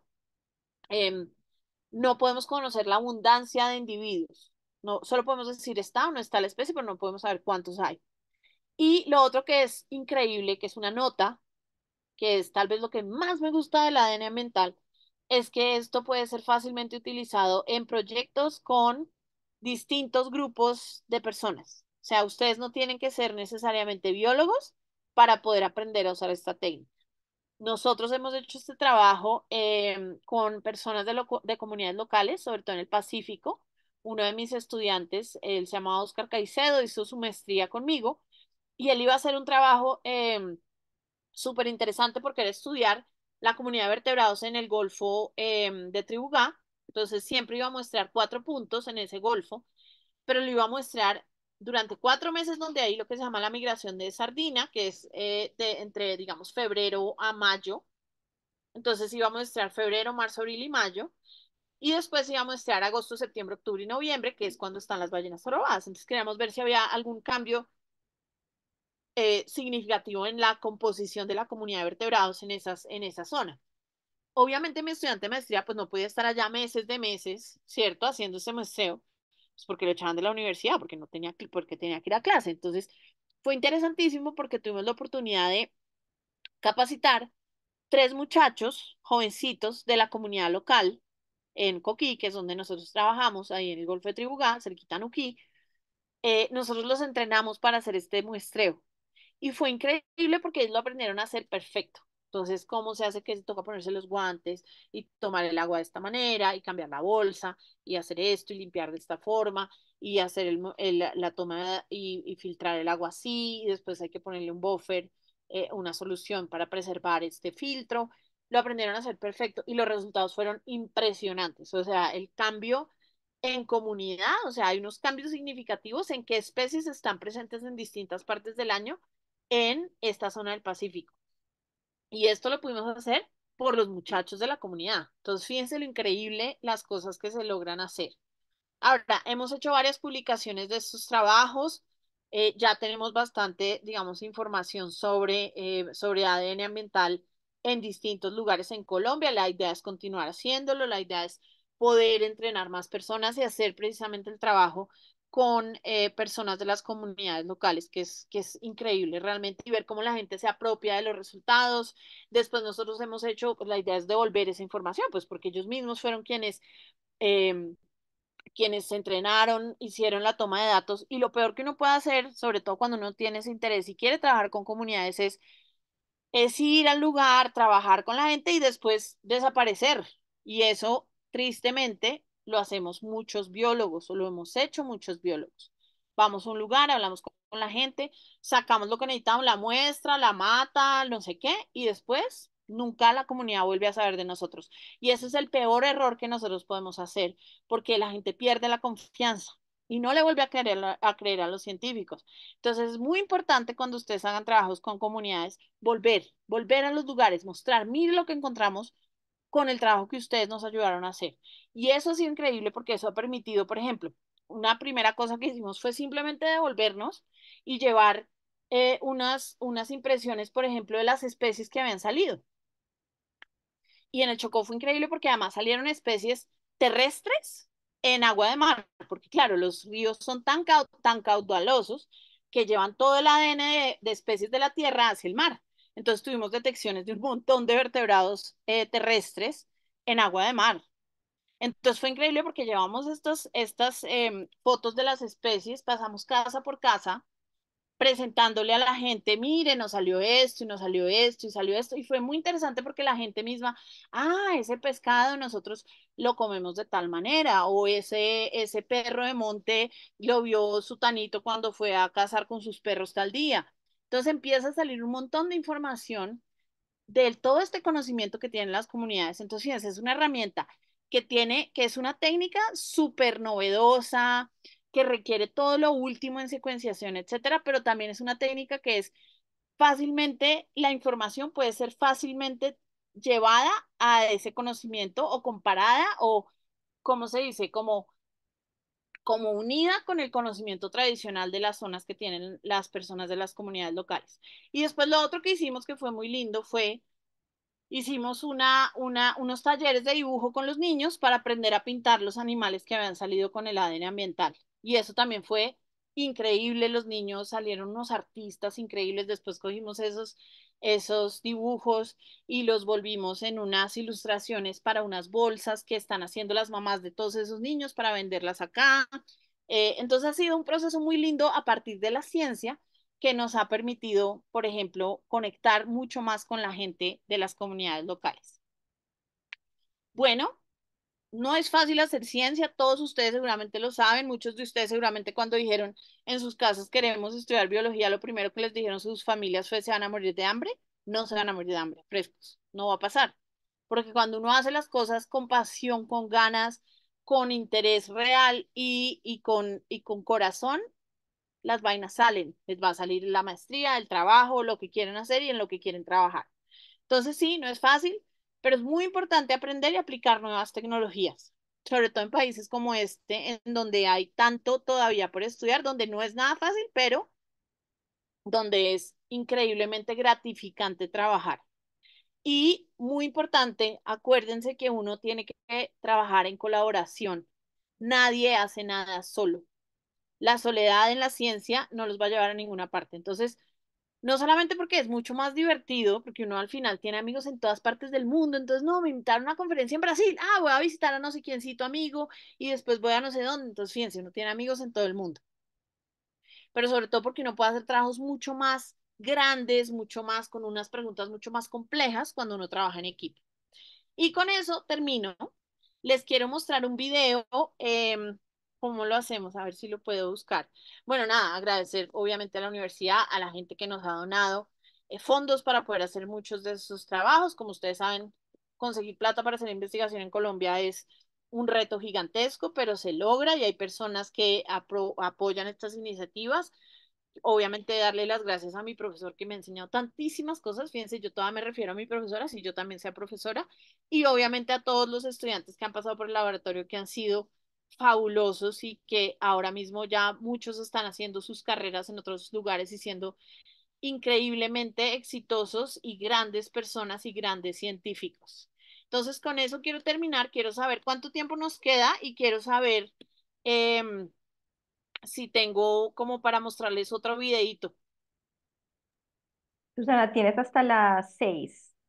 Oh, estamos Entonces todavía ready. tenemos, Bueno, estamos súper bien de tiempo. hagamos primero una ronda de preguntas y ahora les muestro otro video. Bueno, yo voy a arrancar.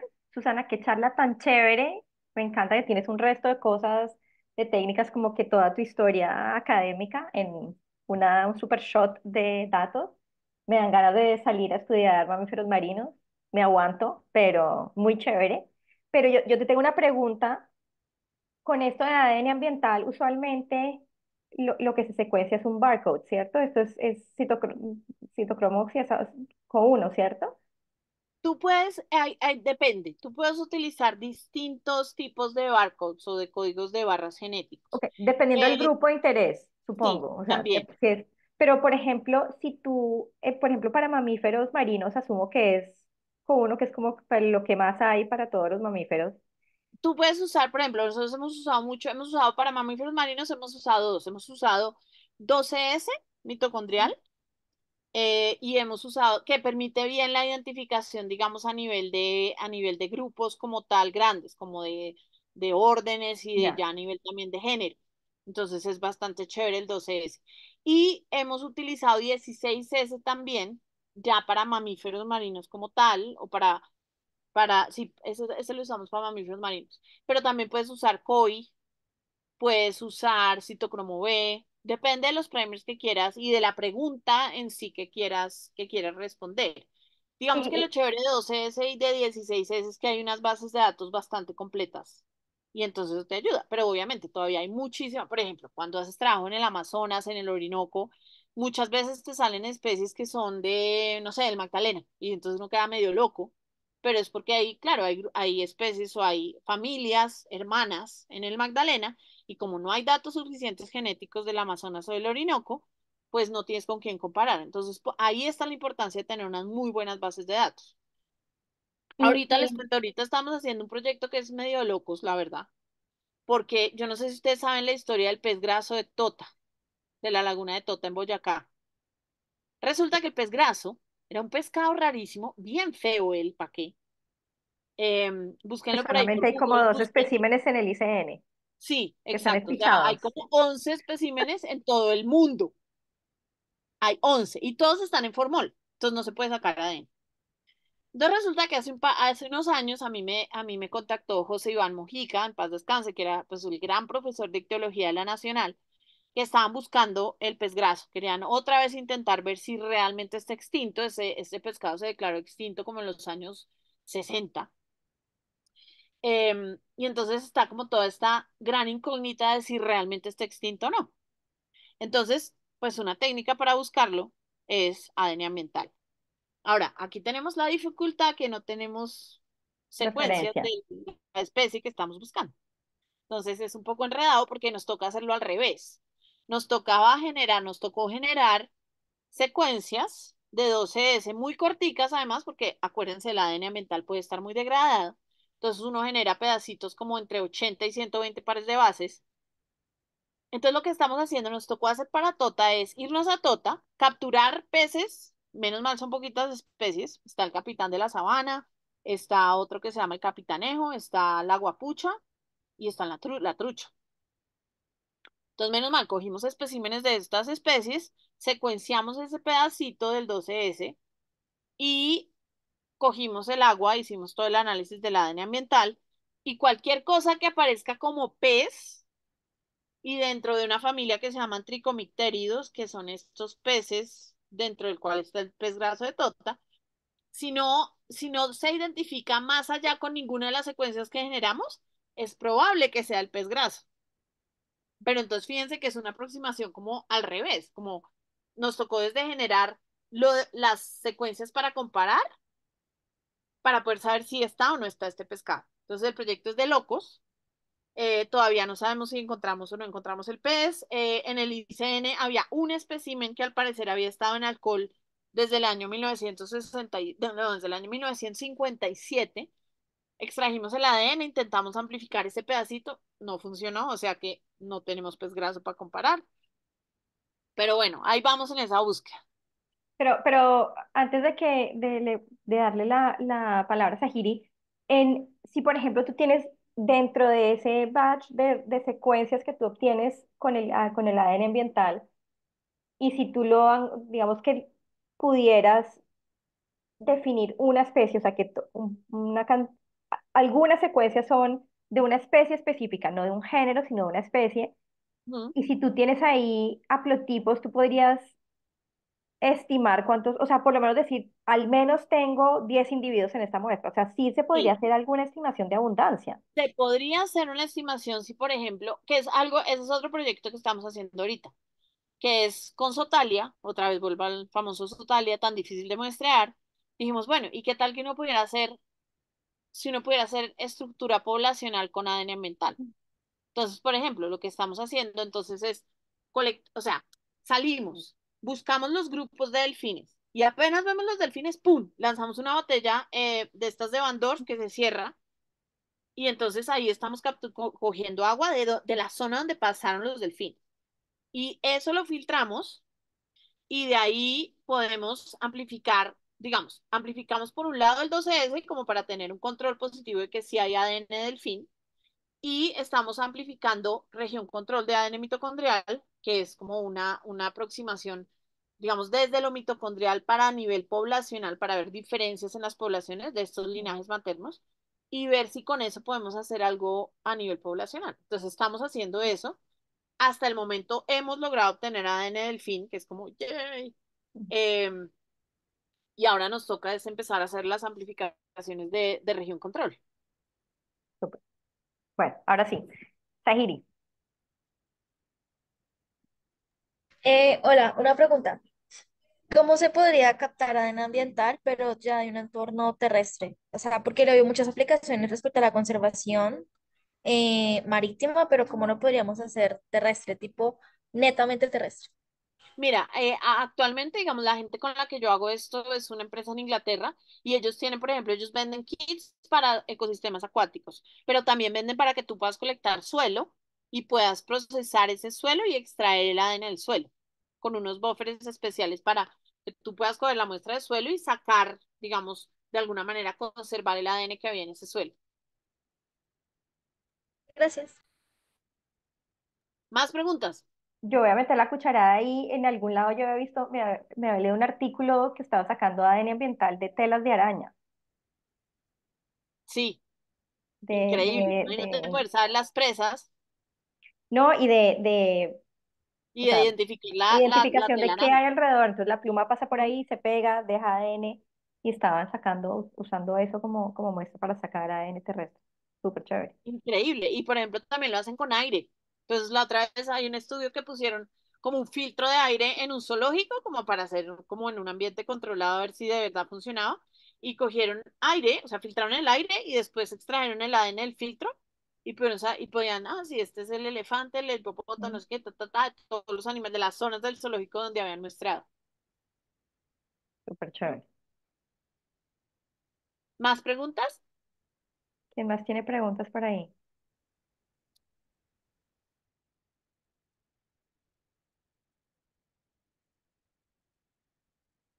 Quiero mostrarles. ¿Nadie más tiene preguntas por ahora? Parece que no podemos ver el video entonces. Entonces les voy a mostrar un video, espérense lo busco para no irle a embarrar primero.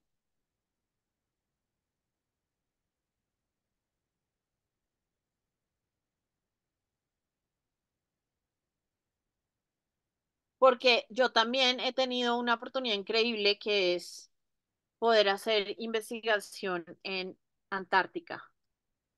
Mm. Entonces les quiero mostrar un poquito de eso, que es un video que tenemos por acá.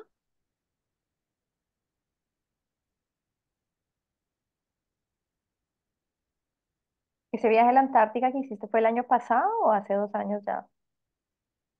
Fui hace 2 años y fui el año pasado. Sí, entonces espérenme, ya lo pongo para compartir.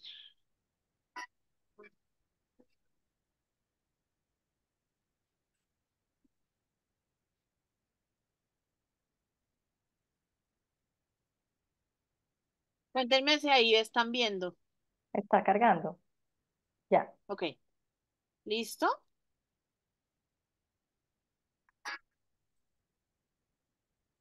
Me voy a adelantar un poquito de esta parte esto fue en una conferencia, entonces era como el video de la conferencia, yo creo que acá.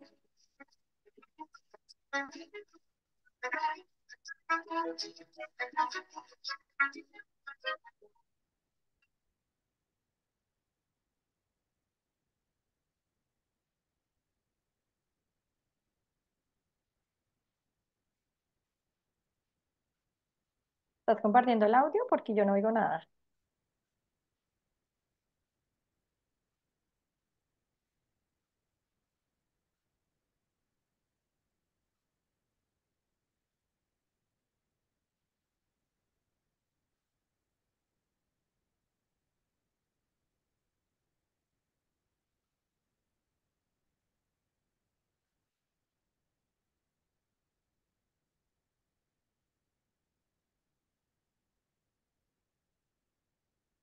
Susana, ¿se supone que tiene audio el video?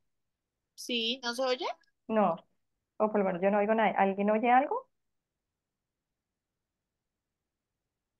No, profe, no se escuchó. Hello everybody, I'm Susana Caballero. I am a professor at the Ahí University sí. of Los Santos. Sí. Ay, ¿ya lo oye? Here I Sí, am ahora sí. presenting some of the work that we have been doing on a citizen science project studying environmental DNA from different Antarctic areas that are visited by the cruises. Environmental DNA is genetic material that is found in very small quantities in different environmental samples. And in this case, we work with water. So what we do with the cruise passengers, we go out in different areas. We went out in Antarctic Peninsula and also in South Georgia and the Falkland Islands. And we collect between 1 and 3 liters of water. Perdón, me voy a devolver un poquito que eso no se veía bien ya.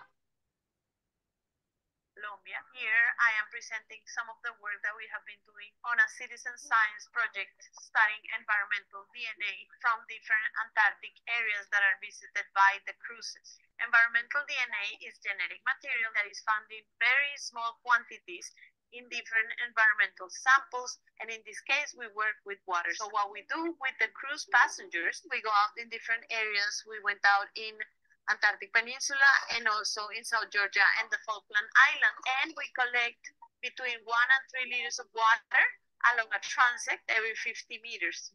After that, with the help of the passengers, we start filtering the water.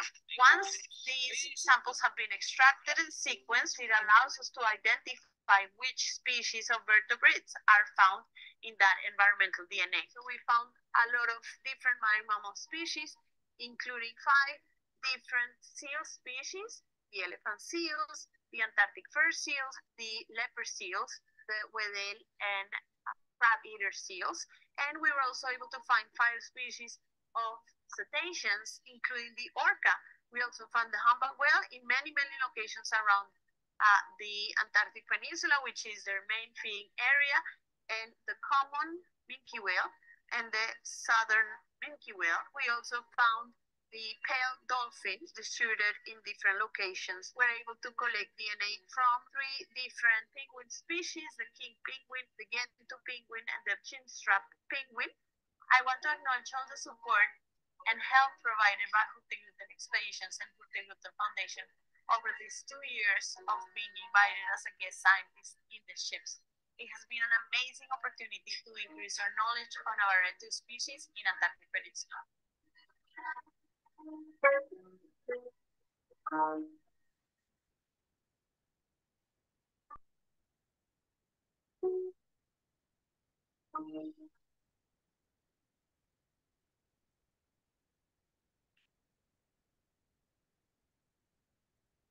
Listos, eso era lo que les quería mostrar. Buenísimo. Esos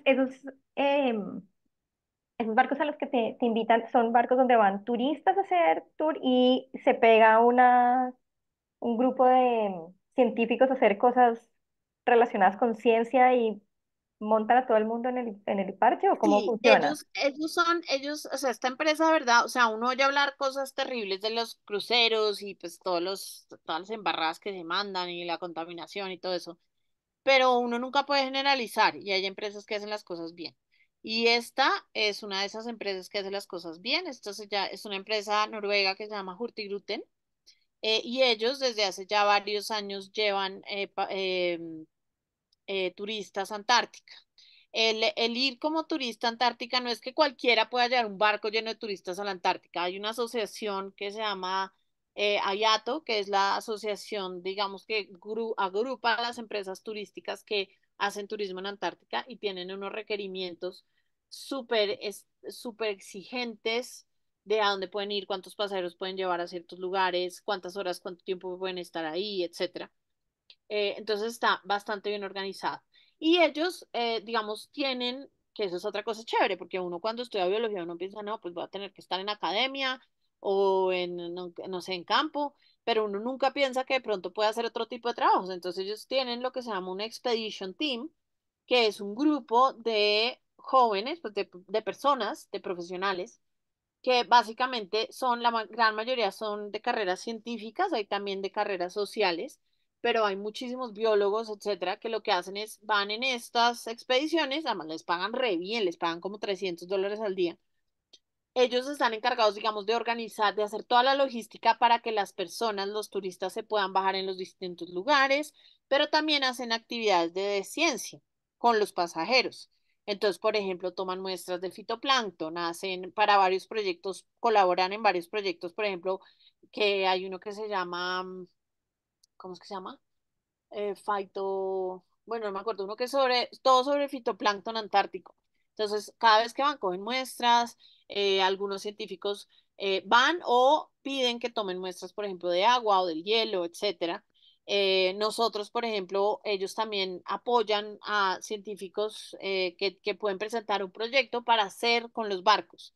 Entonces, nuestro proyecto precisamente es todo el tema de las ballenas jorobadas, de la genética, pues porque, digamos, todo surgió porque ellos tenían interés en alguien que estudiara ballenas jorobadas en Sudamérica y entonces una amiga mía que la contactaron, una amiga inglesa, la contactaron de esta empresa y ella dijo, ah, no, pues la que es Susana, porque ella estudia en las ballenas en Colombia y esas ballenas van a comer a la Antártica, entonces me contactaron. Imagínense usted recibir un correo de una empresa donde, ah, la escribo de tal empresa de cruceros y queremos saber si usted quisiera hacer investigación en nuestros cruceros. Yo dije, esto me van a meter un cuento, esto es alguna vaina bien loca, me van a estafar. Pues, phishing de me va a No, tocar pagar pues primero yo, para mandarlo al sí, barco. exacto. Yo no, como que esto tan raro, bueno, y no, y después empecé a hablar con con la jefe, digamos, como científica de la compañía, que es una investigadora mexicana, un amor de señora, y ella ha sido como lo máximo, como, no, lo máximo, listo, sí, ven, pasa la propuesta, no sé qué.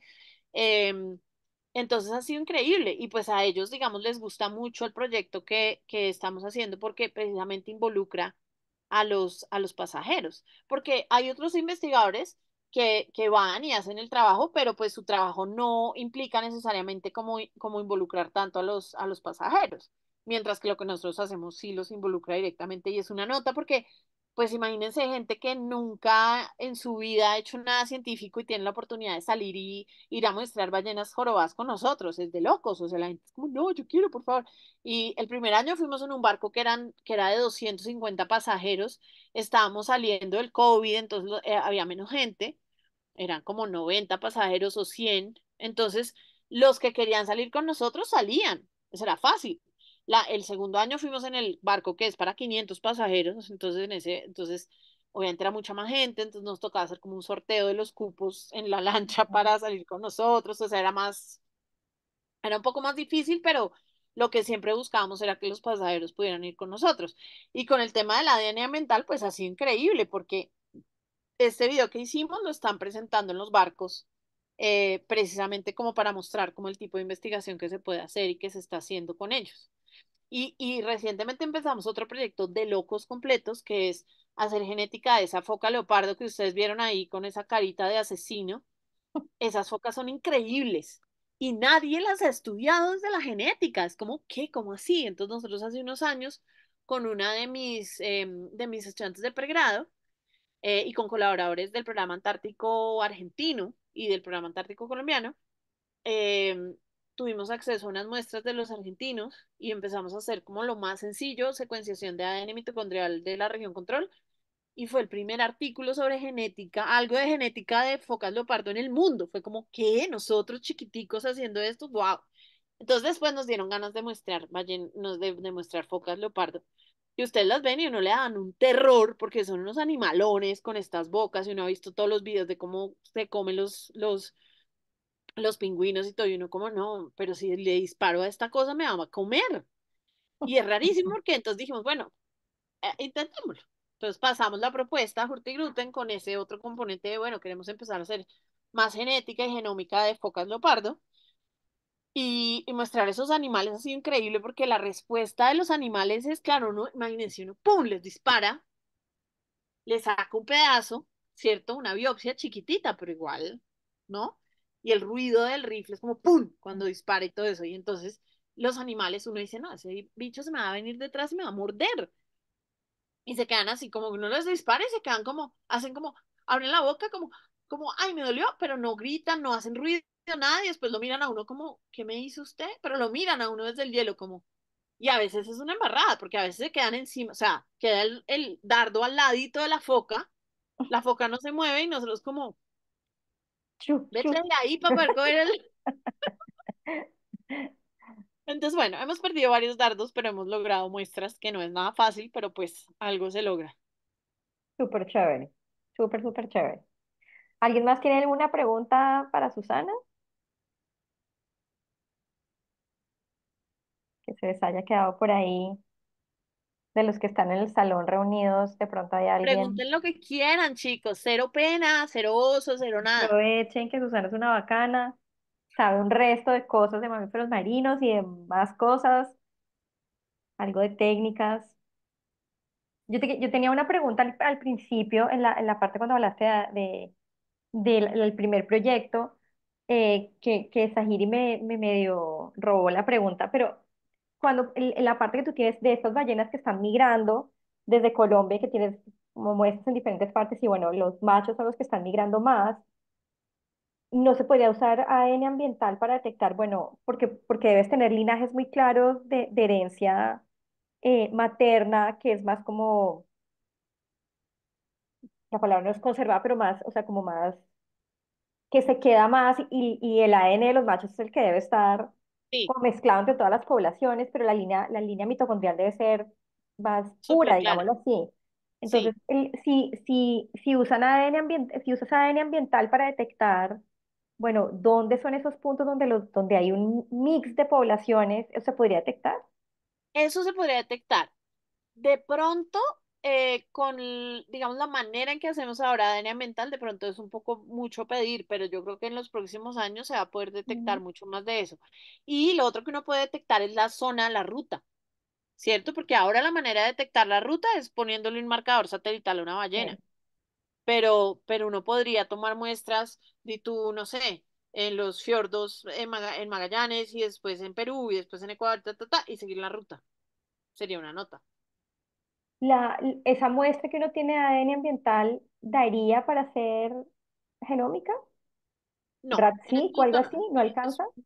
no, es muy fragmentado, muy chiquitico Mm. los pedazos. Entonces no da, todavía no da, pero eventualmente va a dar. En unos años sí. Sí, Salomé, dime tienes una Salomé. pregunta.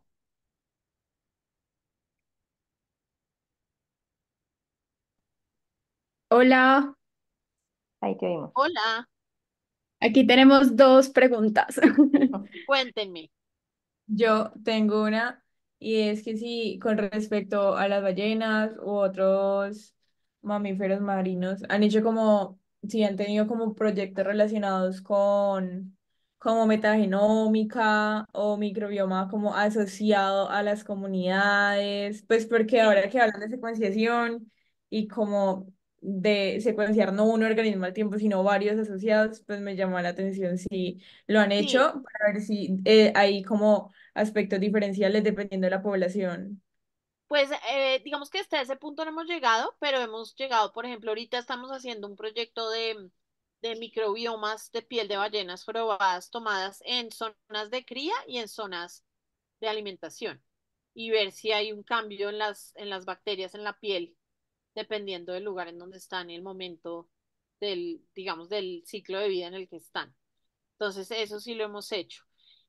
Otros proyectos de microbiomas que hemos hecho, hicimos un trabajo divino, absolutamente divino, de microbiomas de leche de manatí, que ese Ujú. no se los mostré acá, pero es divino, ese proyecto es espectacular. Estamos escribiendo el artículo porque es básicamente, imagínense tener leche de bebés, de mamás manatís y poder saber qué bacterias son importantes para, por ejemplo, el establecimiento de todo el microbioma intestinal en los bebés.